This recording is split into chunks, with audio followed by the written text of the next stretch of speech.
How to write task two introduction paragraph. तो आज हम बात करने जा रहे हैं कि इंट्रोडक्शन पैराग्राफ कैसे लिखते हैं।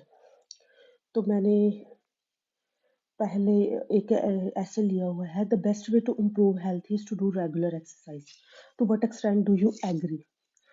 तो इसमें सिर्फ एक ही लाइन है और जस्ट आपको इसके साथ आप कितना एग्री होना चाहते हैं उसके बारे में बताना है।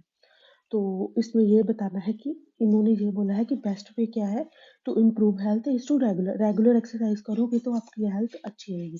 तो इस स्टेटमेंट के साथ आप कितना एग्री हैं या फिर डिस है वो जो आपको बताना है। ठीक है। तो अब जो अकेडमी कैसे होते हैं तो इसमें तीन पार्ट होते हैं। एक होता है हुक, हुक सेंटेंस होता है, एक बैकग्राउंड स्टेटमेंट होती है और एक थीसिस स्टेटमेंट होती है।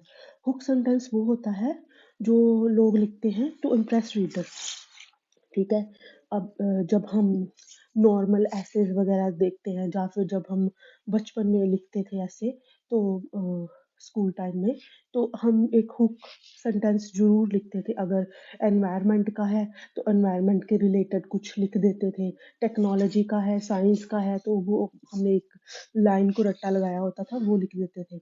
लेकिन यहाँ पे आइल्स में हमें ये करने की कोई ज़रूरत नहीं होती है। वो इसलिए क्योंकि एग्जामिनर ने सिर्फ हमारी फॉर्म ऑफ सेंटेंसेस हमें कैसे लिखना आता है वो सब चेक करना होता है, ना कि ये कि हमने क्या इंटरेस्टिंग लिखा हुआ है। ये कुछ नहीं, हमारी नॉलेज चेक करनी होती है।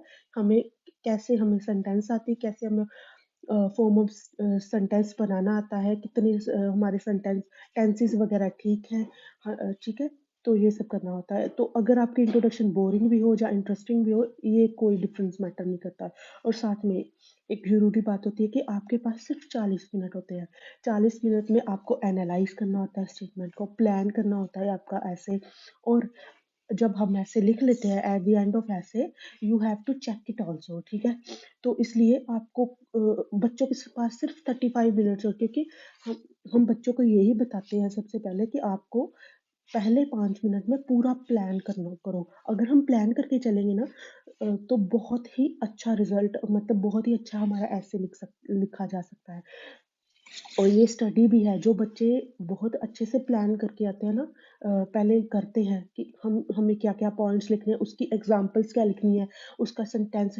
अगर हमारे पास दो भी पॉइंट होंगे ना, तो हमारा बहुत बड़ा बीपी बन जाता है, अगर हमें अच्छे तरीके से उसे रिप्रेजेंट करना आता है।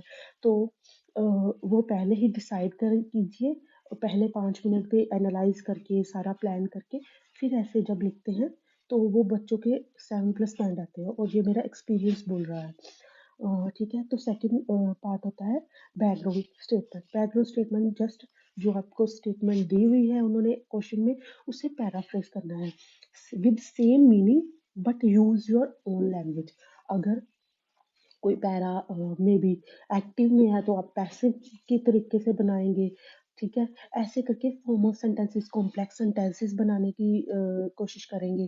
कैसे कैसे, तो ऐसे ऐसे करके। ठीक है।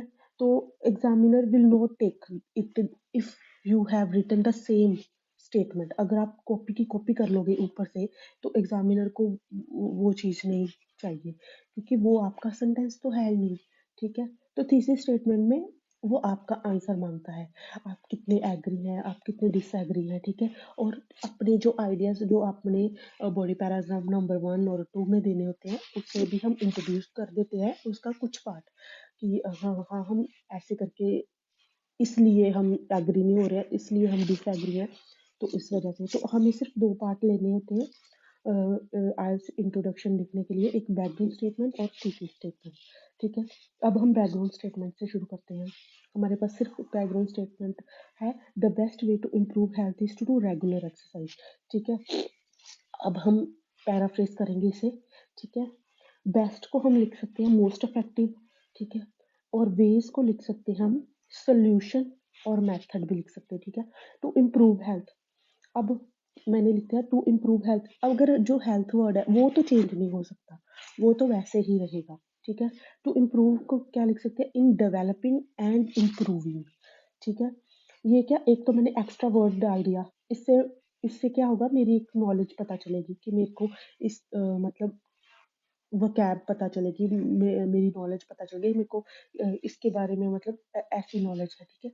और इम्प्रूव, इम्प्रूव तो मैंने लिया है लेकिन उसकी फॉर्म चेंज की हुई है, ठीक है, इम्प्रूविंग लिखा हुआ है, ठीक है। तो इसका मतलब ये है कि हम वर्ड तो वो ले सकते हैं लेकिन उसकी फॉर्म चेंज कर लो, तो इस वजह से हमारा जो जो भी हम ऐसे लग रहे हैं वो सारा डिफरेंट हो जाएगा, ठीक है। तो आगे है, अगला सेंटेंस है is to do. Is to do का मतलब क्या लिख सकते हैं, इज कंसीडर्ड टू बी, ठीक है। और रेगुलर एक्सरसाइज को, रेगुलर एक्सरसाइज को अब हम चेंज नहीं कर सकते, रेगुलर को चेंज कर सकते हैं डेली में, फ्रीक्वेंट में। एक्सरसाइज को कई बच्चे लिख देते हैं स्पोर्ट्स, तो स्पोर्ट्स तो एक गेम होती है जो कि टीम के साथ खेली जाती है, लेकिन exercise is just a movement, movements हमारी, तो हम नहीं एक्सचेंज कर सकते हैं, ठीक है। तो अब मेरा क्या बैकग्राउंड स्टेट बनी, the most effective method in developing and improving health is considered to be daily exercising, ठीक है। अब हम थीसिस स्टेटमेंट में जाते हैं, और थीसिस स्टेटमेंट में अपना टू व्हाट एक्सटेंड है मतलब अपना ओपिनियन देना है।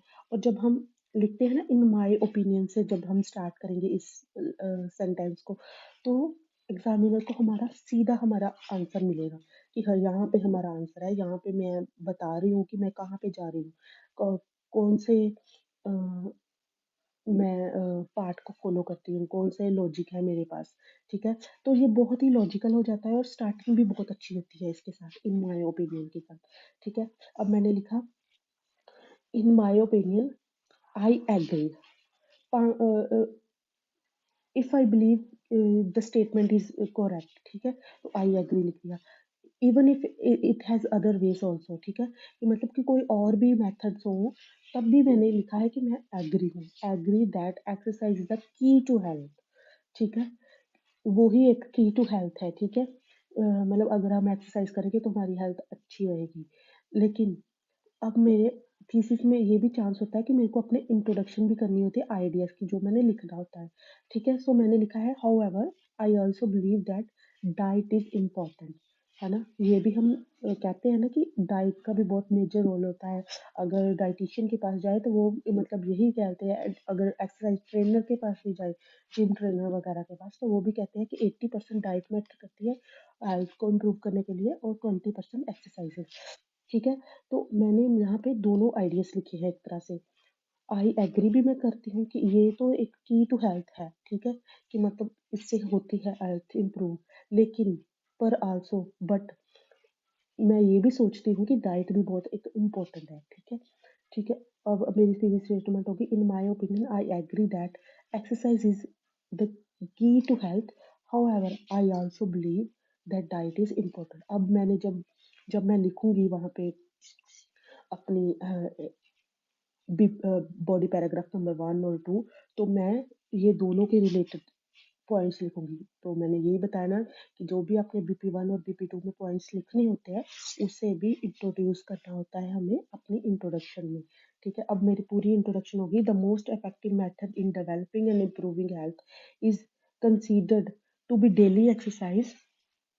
daily exercise. In my opinion I agree that exercise is the key to health, however I also believe that diet is important, ठीक है। ये मेरी फुल इंट्रोडक्शन होगी, आई होप आपको समझ आया होगा अभी।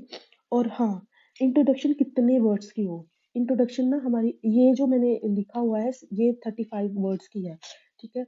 लेकिन इंट्रोडक्शन 35 to 50 वर्ड्स की लिख सकते हैं, और इससे ज़्यादा मत कीजिए क्योंकि हमें बाद में दूसरा भी करना है। और ऊपर कई बार बच्चे इतनी बड़ी इंट्रोडक्शन लिख देते हैं कि अपने सारे पॉइंट्स को एक्सप्लेन करके बीच में लिखते हैं, वो नहीं लिखना है, सिर्फ आपको इंट्रोड्यूस करना होता है अपने आइडियाज़ को, जस्ट।